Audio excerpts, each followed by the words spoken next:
All right, everybody, settle down. It is time for another episode of The Nostalgia Trap.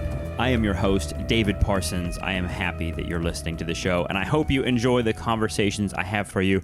Before we even get started, I want to mention that the show is joining the ranks of the millennial slobs that can't figure out how to do anything in this economy besides brand themselves online and create some sort of ridiculous song and dance in order to make money on patreon.com, which is what I've done. I've created a Patreon for the show.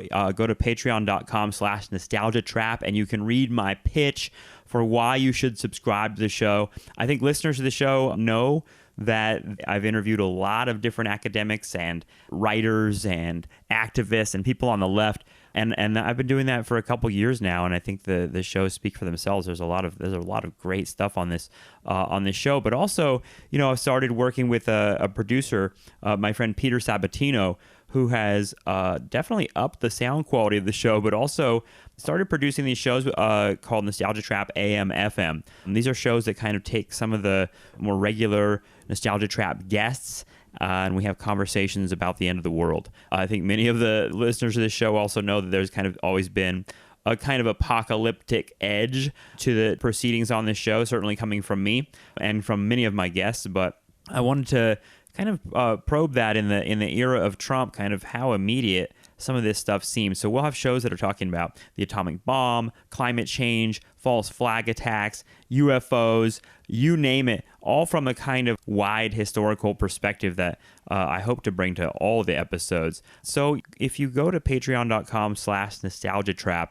you will see kind of what I've put together there and what we're putting together. There will be bonus episodes, deleted scenes, extra conversations, and all sorts of other stuff. And I've got right now, for the first 50 subscribers to the show, I'll send a button that says Bernie would have won. That I had these buttons made right after the election. I wear them around New York City on my backpack. And I can tell you they are great conversation starters in the sense that if by conversation you mean people staring at you with mixed degrees of either satisfaction and happiness, because there's a lot of Bernie people in New York, or real disdain and anger. And that's really fun to do. So I wanted to kind of bring back the buttons and bumper sticker thing. I feel like so much of our politics is online. We need to bring it into the real world a little bit. So I'll send you a button if you subscribe to the Patreon. So thanks for that. And I wanted to let you know about my guest today, too. My guest is Jesse Myerson.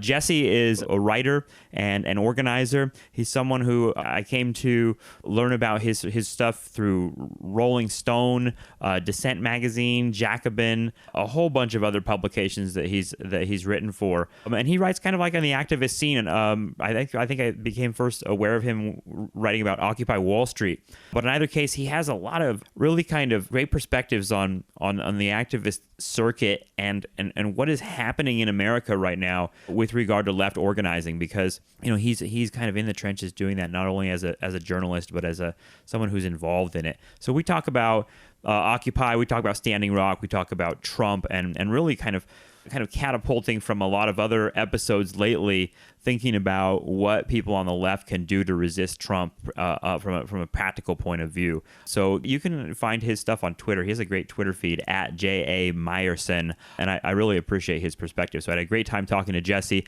I hope you enjoy this conversation and others. Again, go to patreon.com/nostalgiatrap and read my pitch for why you should subscribe to the show. I think it'll be fun. So enjoy this conversation. This is me talking with writer and activist Jesse Myerson.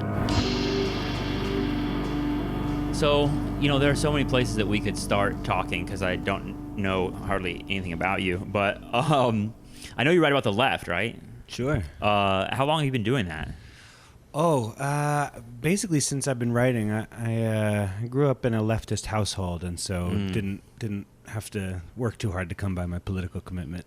Yeah, I wonder about that because so many people didn't. And in fact, I feel like there's more people now. There's a lot of people on the left now that just didn't come from that background at all. Like they're like they're kind of catching up to conversation that's been going on for a long time. Yeah, thank goodness. I mean, I was born in the mid '80s, and especially in the time following the collapse of the Soviet Union, there was like the left in the United States was in a really, really poor position. I mean, throughout the '90s and 2000s, with the exception of the anti-Iraq war movement, I mean, so there is nothing for it to do except expand at this point, and there's nowhere for people to come to the left from except for outside the left. It's funny that you say the 90s are this kind of dismal time for the left, because I think that's true. The battle in Seattle is like 99, right? That's like the WTO stuff is starting there, but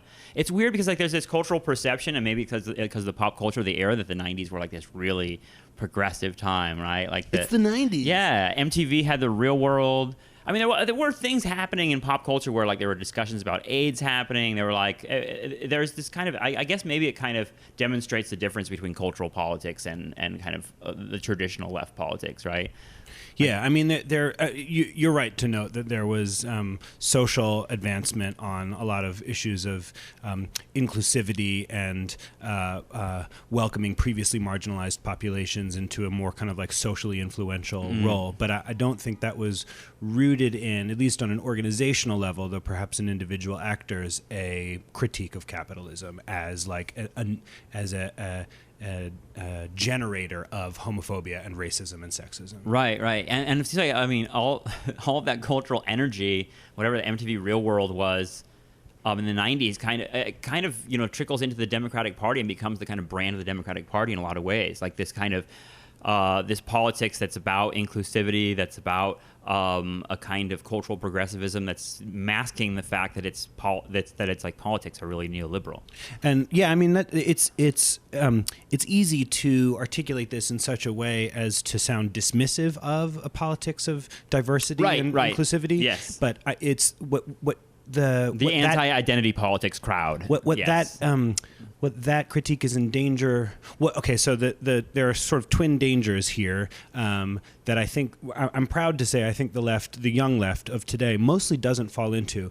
The one danger is accepting stratification as long as each stratum is duly representative of the various identity factions of American life. Yeah. So that's sort of what has happened to the Democrats and liberals, where it's about making sure the boardroom is diverse rather than making sure that there's actual equality between like poor working women and rich old white guys. So that's the one danger. And then the other danger is the opposite, which is a sort of the caricature is like a vulgar Marxism that says that that individuality doesn't matter, the identity that people, the only group that people should really consider themselves in as a sort of political formation is the working class, and that anything else sort of distracts from the essential class tensions in society. But I think that by and large, the young, especially the young left now, has benefited from the additions to Marxist canon that later thinkers, queer thinkers, black women thinkers have contributed, and so have an idea that people's lived experiences lead them to form identities and to see themselves as in groups that are different just from their class. And that this can be a major to organizing people and propelling them through struggle towards a much more equitable society. And I think that it's a hopeful development. Yeah, I mean, what you're describing, maybe I'm making it vulgar, but I feel like what you're saying is like there's something to be said about the kind of like outcast experience in American life, and that outcast experience can be a radicalizing experience and lead you to Marxism or the left, right? Unquestionably. I mean, I think that the recent example we have of this is the Women's March, which was, massive and had a number of salutary effects on people's politics, not least of which, but perhaps most of which, was reversing the feeling of helplessness that people had had since Election Day and making them feel like actually there's strength in collective power. But one of the things is that it brings sort of a previously apolitical or vaguely political people who know that pussy grabbing is a horrifying thing to do and to venerate, and that that can bring them into a space. And I was in D.C. and in these large crowds, and that can bring them into a space where they suddenly find themselves chanting "Palestine to Mexico, border walls have got to go," and then suddenly they have an entree into the movement for Palestinian emancipation, or they have an entree into the movement against borders and against border enforcement and towards freedom of movement for the workers of the world. And so I think that there's another really good example of this that I've been thinking about lately is Kirsten Gillibrand, the senator from New York, who has voted against more of Trump's cabinet appointments than anyone else, Senators Warren and Sanders included, and partly because, unlike those two, she has been voting against military brass. And the reason she does that is because she has been the leading senator on rooting out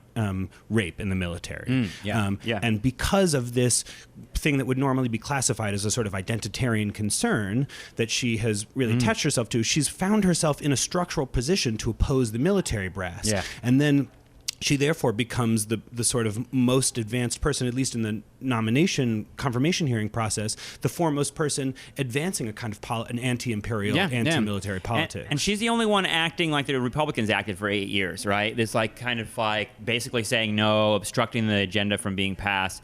Why don't Democrats do that more? Why is it that we just basically can expect that they're going to approve this Supreme Court nominee without? Why is it that Democrats act that way? They're so stupid and terrible is why. Really the reason is that they don't have an analysis of how power works. They don't have an ideology, really, that's based in historical materialism. And so lacking that, what the things that they attach themselves to, liberals generally, but especially the sort of elite liberal class, what they attach themselves to are norms and civility, and comity, and rules. And actually, you have this fascinating situation now where the right wing, which is supposed to be the conservative, reactionary, keep things how they are wing of the country, is just wantonly smashing norms all over the place, just throwing out all the old rules. And you have the Democrats, who are alleged to be the progressive faction, who want to move society forward, clinging bitterly to these traditions of comedy and civility. Well, even to, I feel like that's goes a long way to explaining why Hillary Clinton lost the election, was that kind of that feeling that they offered no concept or idea of how to move forward. That they were basically saying a good example is there's there will never be free healthcare. We'll never have single payer. We'll never have free college education. Basically, poo-pooing the idea of ever anything changing. That's an interesting point. The idea that the Democrats now are the party that's kind of holding on to this broken system, and the Republicans, for whatever, they've captured attention by basically saying we're going to change it in some way. Well, this was the extremely foolish strategy of the Clinton camp, which was to run to immediately, as soon as it was clear that Sanders couldn't win after the New York primary, immediately pivot to trying to get Republican leaders, generals, and so forth to come out for her to try and persuade these moderate Republicans who they thought existed basically in the figure of suburban women to come join the Democratic coalition, peel them off from Trump, and thereby beat him. But what wound up happening was that she ceded all of the important narrative ground to him. She wound up running as the establishment candidate for both parties and allowed him to run as the sort of insurgent candidate for both parties because for whatever reason, their social distance from most of America, probably foremost, they couldn't detect that the country was in an insurgent mood. They couldn't look at what Trump had done to the Republican Party and what Sanders had done. He wound up getting 45% of the pledged delegates. They couldn't, in that, and in their surprise primary losses in Michigan and Wisconsin, they couldn't detect that they were in a real danger if they didn't try and get that. Incidentally, they were right. So the way Chuck Schumer put it on Meet the Press or one of those dumb shows was... so you lose a bunch of white working class blue collar voters in Western Pennsylvania, but for every one of those you lose, you pick up two in the Philadelphia suburbs, and you can repeat that in Ohio and Wisconsin and so forth. But what actually wound up happening was they did win the suburban votes. But they, for every one of those they won, they lost 3. The reverse happened. So they just got the ratio wrong. They overestimated that strategy. Wow. But even if it had worked, I want to make one more point. Yeah, go ahead. Even if it had worked, and she had become the president, she would be the president with a much more bourgeois conservative coalition than she might otherwise have been. And for people who point out that at least because of the relentless hectoring of the Sanders people, she wound up running ostensibly on a fairly progressive economic program, minimum wage and what else, paid leave and those sorts of things. Even though she'd run on that, she would have ill-equipped herself coalition-wise to actually advance such a program, because suburban Republican women are not interested in taxing capital and redistributing wealth downwards. It's funny because we've talked about this on the show before, but the idea that a lot of us, I don't know where you were on this, but like a lot of us on the left basically took for granted that Hillary Clinton was going to win the election. It just seemed like a preordained kind of thing, and that the machine of the Democratic Party was going to deliver this to her. But that now, as we do our post-mortems, we're kind of like scratching our heads. It's like, what went wrong? And it seems like everything. Like when you look at it, like, why didn't we see this? I don't know, were you a person that knew that felt Trump was going to win, or where were you? I definitely knew that there was a danger. I mean, I went on a podcast. I tried to not talk too much about the election during the election because it just depressed me and I couldn't do anything about it.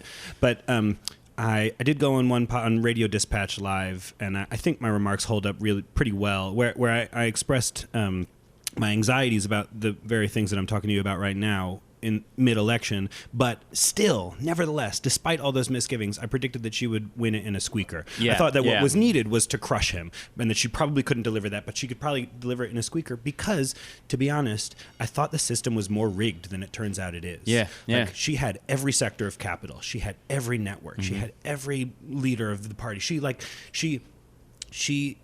If there were a sort of like rigged deep state, deep party electoral apparatus that was going to win somebody an election despite popular sentiment going in the other direction, this was going to be it.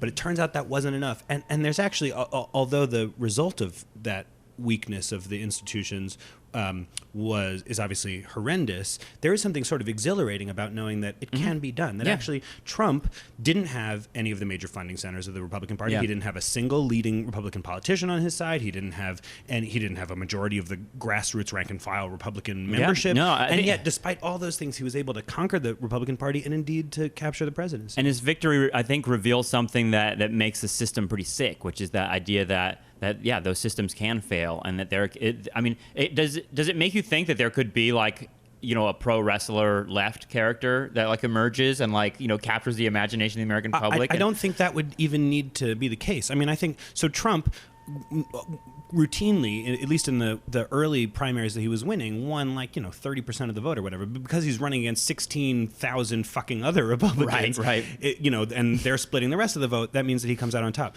If Sanders had been putting up his numbers against three candidates who were splitting the rest of the numbers, he would have gotten the nomination.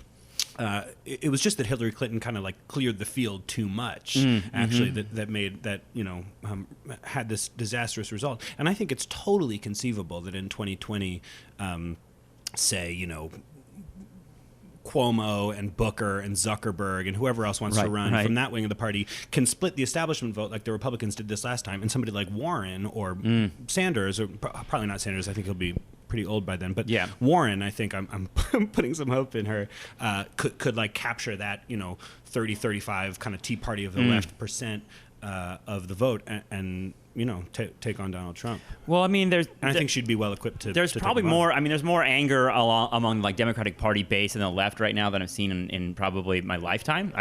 Wouldn't you say? Incredible amount of opposition and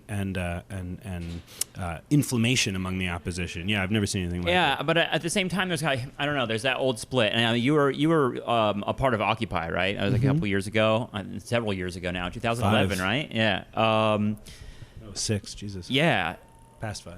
I mean, that was how just in hindsight, how do you describe what happened in Occupy? What were the forces that created that thing, and what happened with it? I mean, I know there's like kind of like this gathering consensus that like Occupy, was a response to the failures of the system to address the financial crisis, but there's also kind of like this larger question of like, was Occupy the beginning of something or the end of an old kind of left form of organization? It was definitely a rupture. I mean, I think that Occupy. I'm tempted by the line of sociological thinking, historical sociological thinking, that says that uprisings don't pop off necessarily when material conditions get objectively worse, but when expectations are frustrated. Yeah. And I think that Occupy fits nicely into that framework if you buy it, where basically it was this generation of like, middle class to affluent, mostly white young people who had been told to expect to have a rising quality of, standard of living for their whole life, and found themselves shat out of college into this debt-ridden anti-democracy, and that sort of sparked that.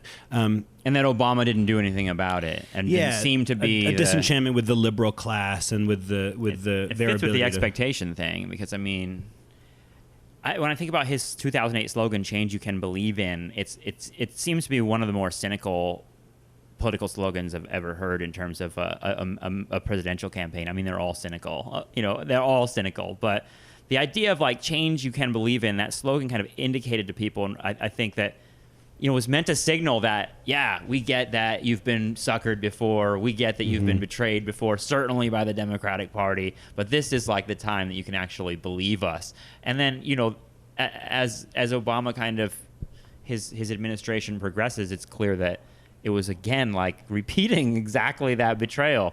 That's hard to take, I think. Keeanga-Yamahtta Taylor from Black Lives Matter to Black Liberation traces a story about the degree to which at the beginning of the Obama era, Black Americans testified that his election signaled the conclusion of the civil rights movement and the sort of realization of Dr. King's dream, and how that expectation frustrated gave rise to the Black Lives Matter movement. Yeah. So I think that like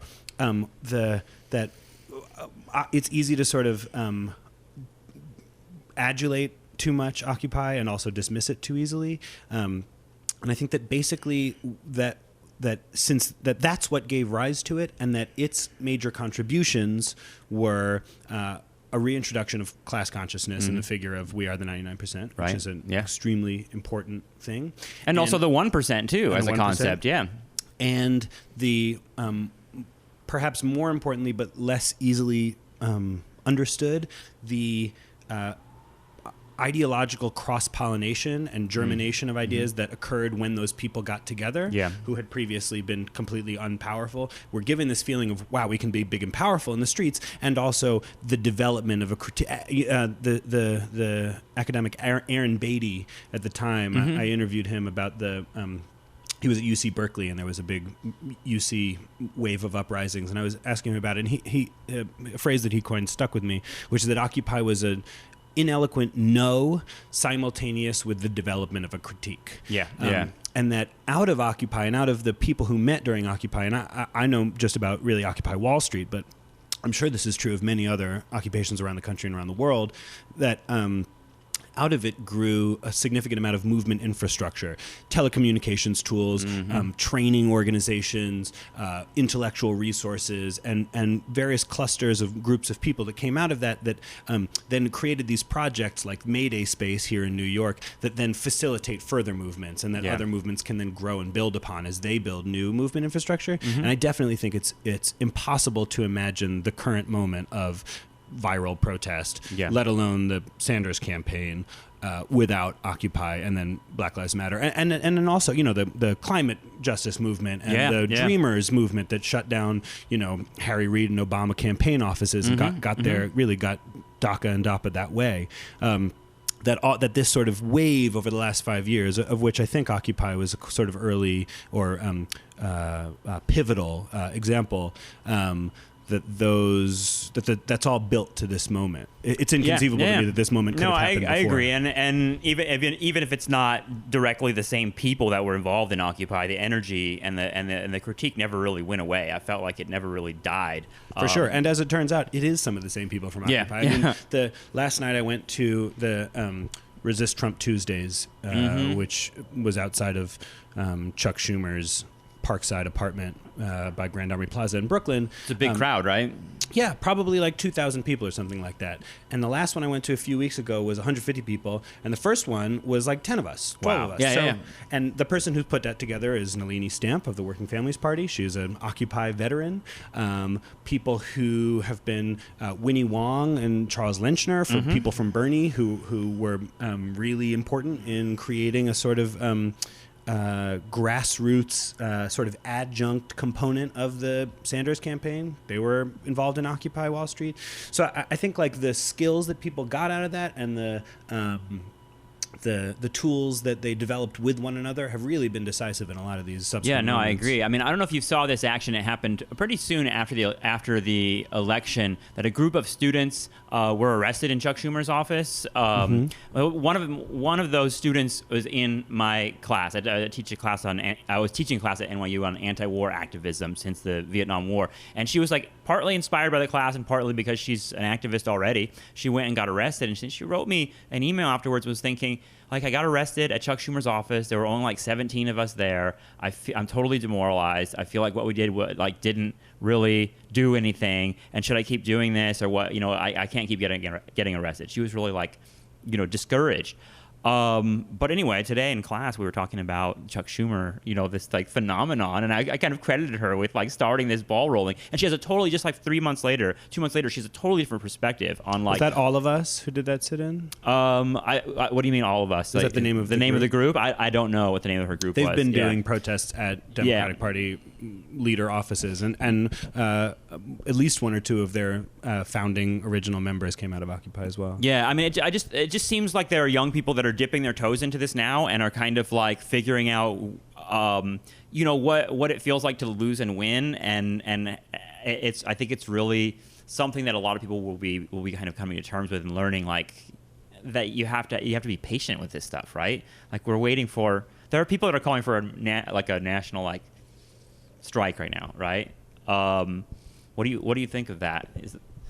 I'm divided about it. I mean, partly my big takeaway from 2016 is like, don't predict politics. Right. And I think even more so now. I mean, I was expecting that all of the talk of don't normalize Trump and delegitimize Trump between the election and his inauguration was going to kind of peter out, that once he took over, there would be crackdowns and that would discourage people from getting involved, and that it would sort of like the normalization would set in.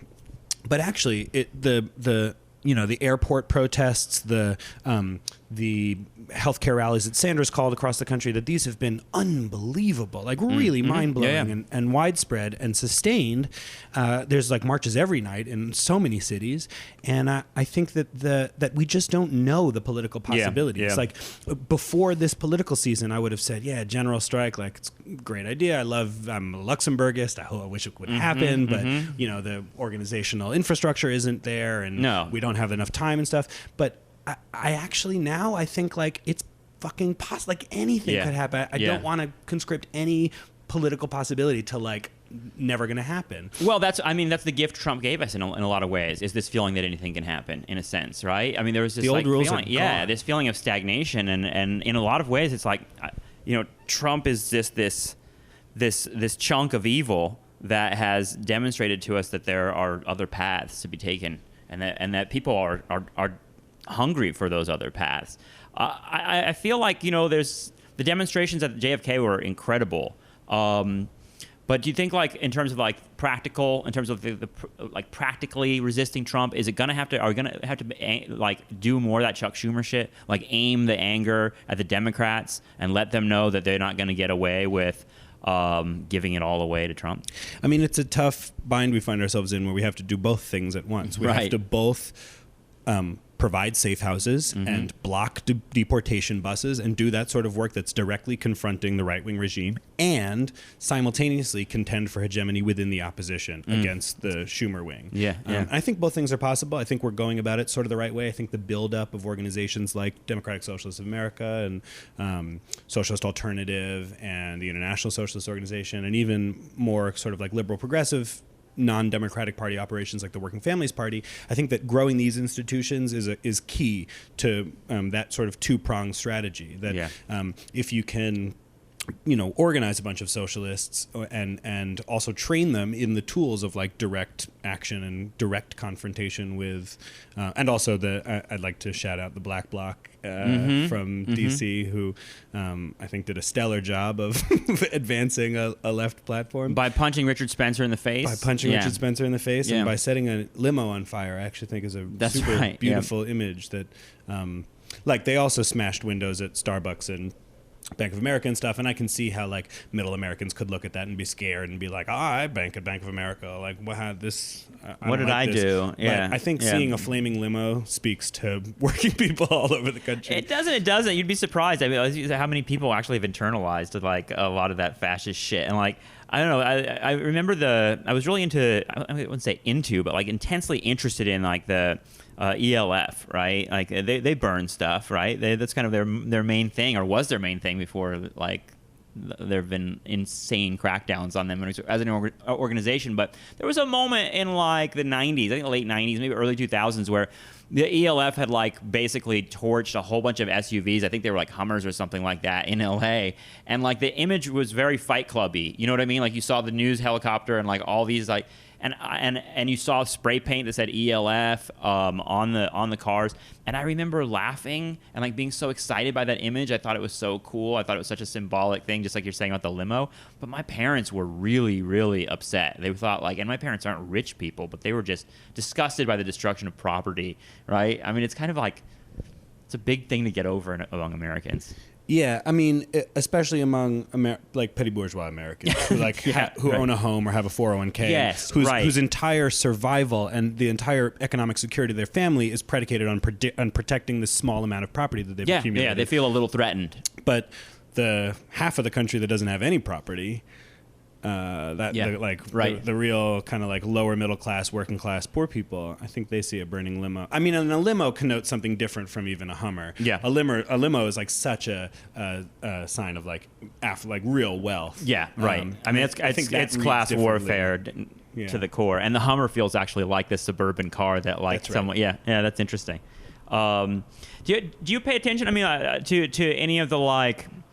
I don't know. There's been. I mean, Trump himself is kind of doing this with using the like fake news meme all the time. But like this idea that the reality is splitting apart right now, and I mean even the Democrats for a long time were talking about like this Russian conspiracy. Now there was a viral article that went around like a couple days ago about like the trial balloon for a coup, that Steve Bannon is actually this agent that's like involved in this.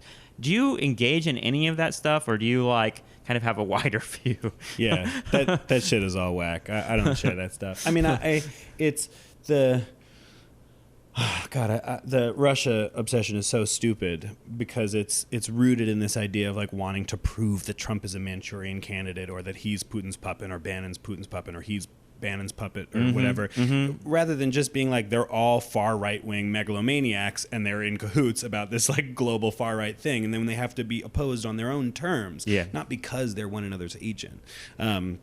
And so, yeah, I mean, I think like the way forward is like offering a superior program to theirs that speaks more vividly and viscerally to the people of the country. Like it's really a democratic project, and that the Democrats are just not really up to the task on that.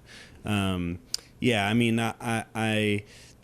we can expect the worst and hope, and like be pleasantly surprised if it doesn't come to that. But wasting too much energy on that sort of thing, I think, is folly at this point. Well, it's weird because it's very close to, especially because there's actual real shit that's worth opposing. Yeah. Like you don't have to postulate any secret bad shit that's going on. There's all this 12th dimensional chess stuff that like people thought that about Obama. In fact, some of Obama and Clinton's like main supporters in like the Democratic, real like mainstream Democratic Party felt like even when Obama was, drone killing children, it's like, well, that's like a move he's doing there. You know what I mean? Like he's doing something. In other words, they found ways to like rhetorically maneuver him out of doing awful shit by being like, well, he's engaged in some conspiracy thing that we could never really understand. And he might have been, because they do think like that. I mean, the other day, some influential liberal person on Twitter was proposing a deal where the Democrats confirm Trump's Supreme Court, this guy from Colorado, his Supreme Court nominee, in exchange for a promise from the Republicans that they would do Merrick Garner next. Right. And it's like, what are you even think? Like, how can you? Or the big example for this for me was that Obama thought that in order to get away with DACA and DAPA, he was going to have to do these mass deportations to sort of earn him some goodwill among the Republicans or whatever. Right. And it's just not how it works. You don't advance, it turns out, your agenda in the United States government by capitulating on certain things and earning the partnership of the Republicans. Yeah. You advance your agenda by defeating them. By like building power so that you can get your agenda in over their objection. And that still hasn't quite registered for Democrats, though I think it has for the left. Well, I mean, I think many people pointed this out during the election. I think you're probably one of them. But the Republicans, for years, I've known exactly what they were about. Like, it's been very clear what they're about. They're, you know what I mean? They're a bunch of racists that want to destroy the government. And the Democrats, like, do you have any idea what their agenda has been? I mean, we have, like, we know kind of what they've been doing, but it's like that fucking chart with all the intersectionality shit that people passed around during the election, which was just like this incomprehensible bunch of garbage from the Hillary Clinton campaign. It was like, I don't know what I'm looking at. I honestly don't discern my interest there. That's certainly totally the case. Mean, there are certain Democratic office holders who are more ideological than others, obviously. Like, I think it's folly to consider the Democrats more of a sort of unitary faction than they actually are. I mean, it's not really a political party in the sense of like a British political party where like the party fields candidates from school board to prime minister and imposes a certain degree of ideological programmatic discipline and all that kind of stuff. It's not really like that. I mean, if in the United States, if you can get enough signatures to be on the ballot, then you're on the ballot, and that's the sort of end of your obligation to the party. Really, I mean, like there's deal making and stuff where if you're going to caucus with them, you got to do this and that and the other thing. But basically, like, it's not really a party; it's just a collection of people, and so it's able to accommodate somebody like Warren, who really does have a project, which is like confronting finance and breaking up monopoly and doing that sort of thing. And it can also accommodate somebody like Chuck Schumer, who has absolutely no such project, whose only project is power accumulation. Can I play devil's advocate though and say, and I don't think you're unaware of this critique, but like that Elizabeth Warren represents kind of just like a softer kind of capitalism that doesn't really, I mean, certainly doesn't like speak to the left's project at all. Yeah, she's not. I don't. She would, if she ran, would be a compromise candidate for me, and more of a compromise than Sanders, who was also a compromise candidate for me. Like, it's worth noting that even though I got extremely excited about the Sanders campaign and gave money and went to rallies and made the phone calls and stuff like that, like, we don't agree on everything. He's farther right than I am. His program isn't terribly different from the rest of the progressive caucus of the Democratic Party. They're both cool with blowing up Gaza. I know that. So Sanders turned out to be better on Israel than I thought at the beginning, but he's not where I am on Israel by any means. Even on policy-wise, he's still talking about raise the minimum wage and that kind of thing, and not talking about federal job guarantee or basic income or I think he sees himself more and more as like a bridge to those more radical ideas. So I think Warren can do that too. I mean, I think she's she was an early adopter outside of Sanders of the idea of expanding Social Security, which I think is a wonderful idea that every Democrat should be behind, and that she can shift the conversation in those ways. She's media gold. She's she's an excellent speaker and interrogator of witnesses and stuff like that. She's viral ready, man. She's viral ready, and I think that her I think there's. So here's the real nuts and bolts of the Warren strategy to me. Please. We can't get shit from the federal government with the current gerrymandering of Congress. Right. We can't. It's totally impossible, and it just undermines everything. And what we need is stuff from the federal level. We need to not have the budgetary constraints that states and cities are under if we want to really pass some progressive shit. Okay, so that means that when the next census comes around in 2020, we have to have a major wave election that turns a bunch of state houses blue. State houses is where gerrymandering is done. And so in order for that to happen in 2021, you need a really big blue wave election in 2020. You need to probably flip some houses and get some socialists in Congress in 2018, which I think is totally possible, kind of left Tea Party situation, and then really consolidate that with a massive wave election in 2020, knocking Trump out after one. That's Kanye. That's I'm assuming, yeah. Well, he's kind of supports Trump. He might be angling a primary. Hey, we have said anything can happen. Anything now, right? can happen. I wouldn't be surprised by any of it. But I think that Warren is the Democrats' best shot for at the top of the ticket, inciting that wave that's necessary, and then paving the way for a re-gerrymandering of Congress that then makes the 2020s a really promising decade for the left. You're a really optimistic person about this kind of stuff. Do you feel that? Well, both. I mean, I admire it. I'm not like, I spend my days shitting on in complete despair most of the time. And so the option is either surrender to that or find ways to trick myself into being more optimistic. I think. And so I'm always looking for like given the horrible situation. And part of it is like having been raised a leftist by leftists. And so having sort of always been in this situation of this is not normal, like everything's fucked. What kind of leftists? Were they activists? Yeah, they were movement people. What kind of issues? All sorts of stuff. Everything. Anti-racist stuff and anti-militarist stuff and a lot of solidarity with Latin American insurgent movements and so 80s stuff like anti-Reagan. That's what they were doing in the 80s. Yeah. But my dad was a red diaper baby in the 40s and it's so important for this show. We like to trace the lineage. Left. The lineage is there, so it's deep in me. And so part of that is being raised with this sort of rejection of the entire system as illegitimate and needing always to find the slim possibilities for hope. And I actually think the possibilities for hope, or like the reasons for hope, are greater now than they were then. Somehow, even though the State of the Union is much grimmer, the state of the opposition is strong and strengthening, and so it's easier for me to, it's like the way I sort of think of it is as this sort of beacon of hope right in the middle of this just abject darkness of dread and despair. Yeah.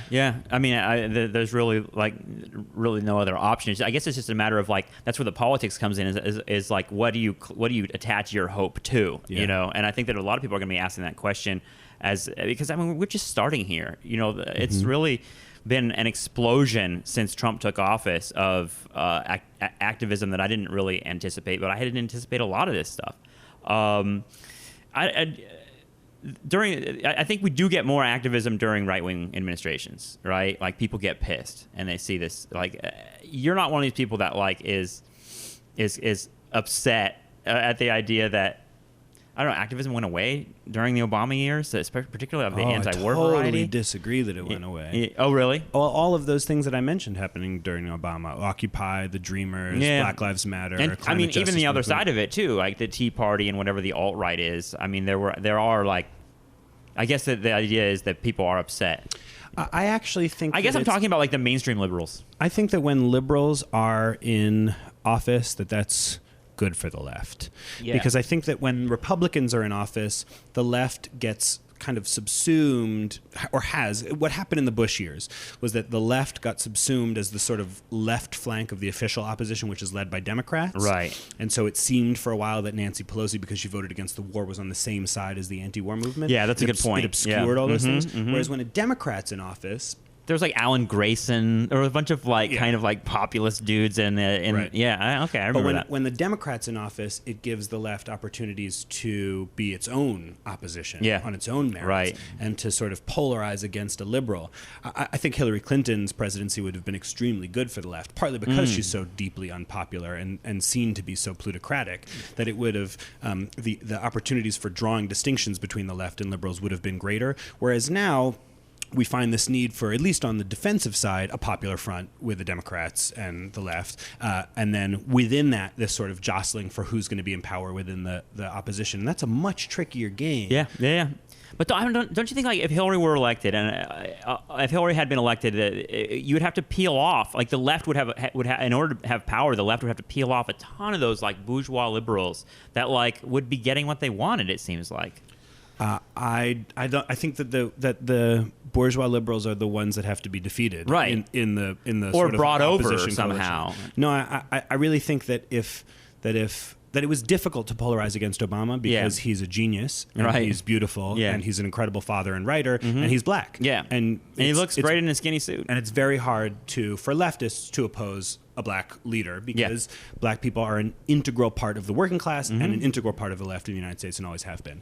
It's a weird paradox of Obama's presidency, actually. Whereas Hillary Clinton doesn't have that natural working class base. No. Her base being bourgeois people would, I think, have made her more vulnerable to the formation of a sort of countervailing power of working class folks within the Democratic Party, sort of progressive working class Democratic coalition against. I think it would have been much more easy to foster that. I think that the success that the left had, especially Black Lives Matter and Occupy, had in polarizing against Obama was very impressive, given the figure that he is. And it would have been much easier against Hillary Clinton. Yeah, I mean, I guess part of the reason I say that is because so much of what I think about is like foreign policy stuff and all the Guantanamo and torture and drone killings and all the stuff that was kind of the center of a lot of protest from the left during the Bush years was all that went away during the Obama years. And that's what I was kind of thinking of. Well, but the economic thing at the same time is like kind of building, which is really interesting to have those things happening at the same time. Totally.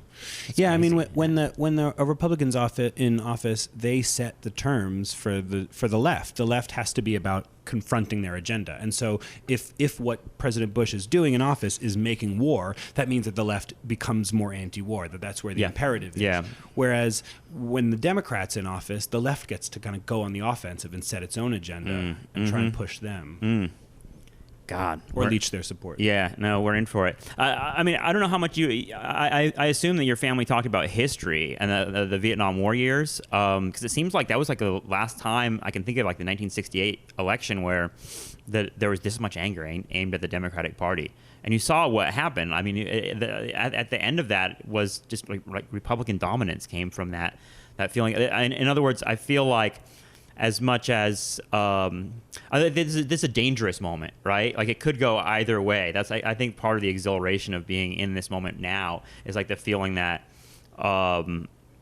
we could be entering into a new age one way or the other. Yeah, we're sprinting through the darkness. We're like forging new political circumstances every single day. And so it could go not just one of two ways, but one of any number of ways. Did you go to the inauguration? What was the energy like there?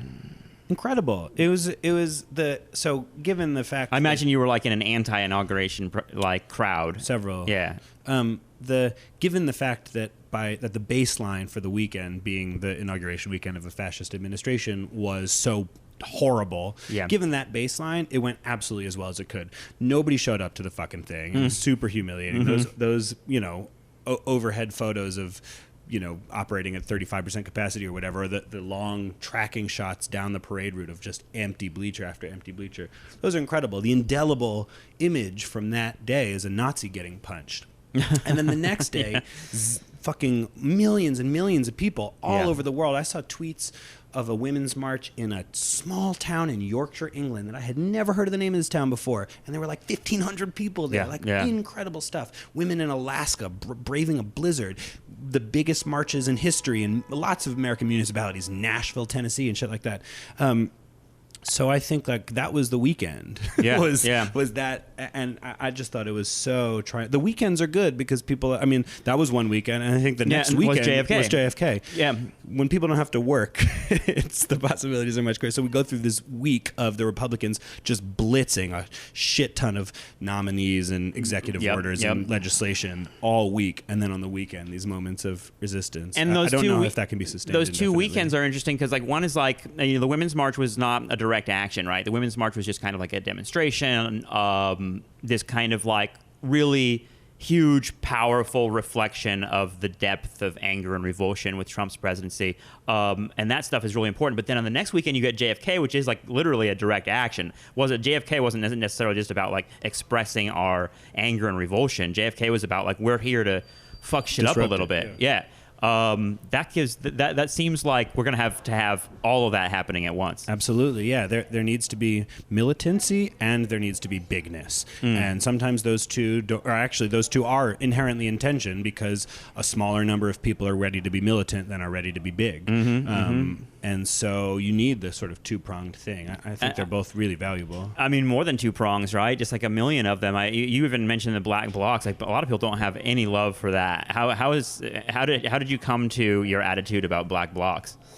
I think during Occupy, I saw them de-arresting people, and that's like a fucking heroic act. And also, what do you mean de-arresting? Like cops arrest somebody and then they snatch yeah. the person back from police custody. And the other thing that I saw them doing was like, I don't participate in black blocs. I'm not a huge fan. I don't think it's very strategic to go smashing random windows. Although, as I say, a limo is kind of like a beautiful iconographic moment.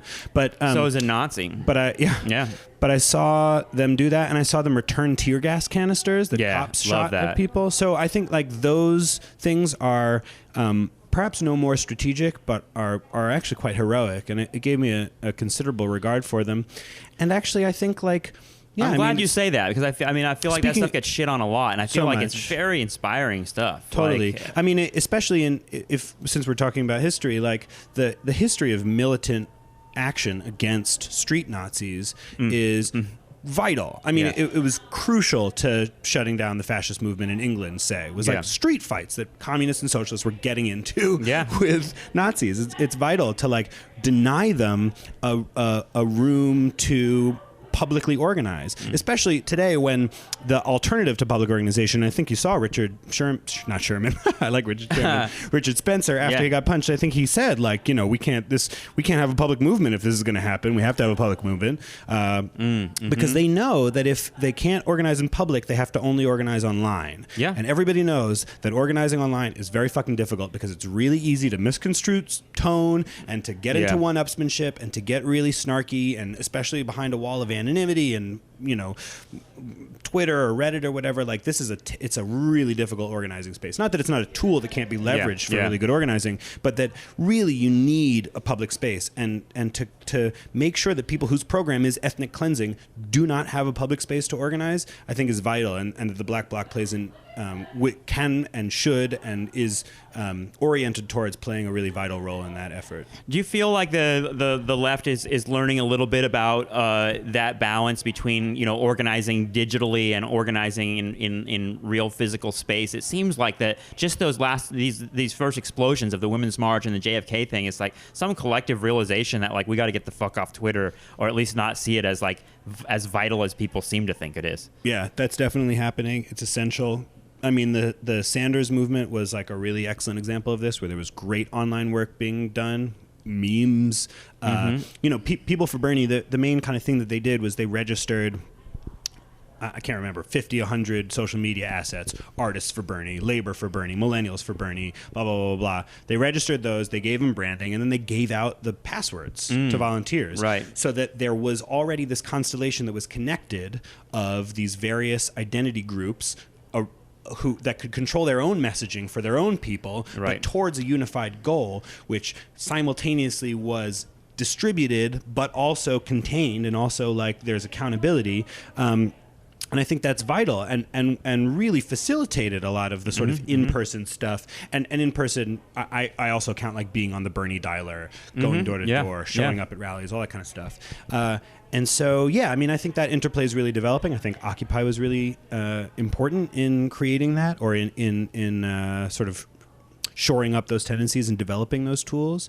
I mean, I think that's really important and will be really important going forward. The one sort of hitch in that plan is that a lot of the work that I think is most vital now is among rural and small town populations in the interior of the country, and a lot of those places don't have the internet or don't have good access to the internet. We need a Tennessee Valley Authority to deliver. I mean, that's a big federal project, so I think good luck with that. I think that's an essential demand. I think that for urban movements that recognize that the need is to forge a sort of urban-rural coalition against the exurbs and the wealthier parts of the suburbs, that I think that effort will require that urban people get behind a guaranteed right to rural internet access and something to address the opioid epidemic and these so sort of start issues. Giving them shit that makes their lives better is what you're saying, right? Vital. I mean, I think something went around during the election that was like a picture of the Democratic Party in the 30s. That was basically when the Democratic Party had the New Deal coalition and they were actually organized and running things powerfully, but it just like was a workplace poster that basically said, the the things the Democratic Party had delivered. Like, these are the wages you got this year. These are this is how much your electric bill is now. It was basically just like a list of like, look at how great your life is now. And I feel like a 21st century version of that would be something that the Democratic Party might be interested in putting together. Yeah, that makes a lot of sense. Also, if the organizing agent can provide some of that, it's a good organizing tool. I think of the populist moment in the late 1800s, which never quite attained federal power, but yielded some major results politically. And part of their big organizing tool, and this is also true of the Black Panthers, was a kind of mutual aid thing. Like before the populists became a party that contended for power, they were this group of farm workers alliances, which sought to do sort of mutual aid and directly, immediately ease people's burdens. Same with the Black Panther Party and their they're like cooperatives, survival programs pending the revolution, breakfast and medics and things like that. That by providing stuff that people need in the moment, that drew them into this political orientation, which could then seek to create revolutionary change. I think that's important. I think that's a good note to end on. I mean, I don't know if you saw the Jacobin anti-inauguration thing, but Naomi Klein's 10 minutes is so worth watching for anyone that needs a dose of inspiration, because she basically says like what you just said. You lay out like the work that's to be done, and it's like it's a project. Like, this is like, we don't have to wonder about like what do we do with our lives. Like, we do this because there's so much to fucking do. Yeah, that's right. Jesse Myerson, thanks so much for joining me. I appreciate it. Thanks, man. Okay, I want to thank my guest, Jesse Myerson. Jesse had so much to say about what we can do to fight this Trump stuff and actually win some victories for the left. For once, for Christ's sake, can we do that? Because it seems like the landscape is ripe for us to start kicking these people's asses. As much as it feels like a down moment, it also feels like, and especially when I talk to people like Jesse, it feels like the time is ripe for us to start getting our ideas out there in a much more practical way. So if you enjoyed this conversation, you can find more at nostalgiatrap.com. All the episodes are free there, but you can also subscribe to the show and support the show and help the show keep going at patreon.com/nostalgiatrap. Read about why you should subscribe to the show. I'll send you buttons. I'll send you other stuff as the show progresses, and we'll have bonus episodes and AM/FM episodes. I'm really looking forward to talking about the apocalypse with all my favorite Nostalgia Trap returnees like Freddie DeBoer and Justin Rogers Cooper and so many others. So I hope you enjoy those conversations too. Thanks a lot. See you next time.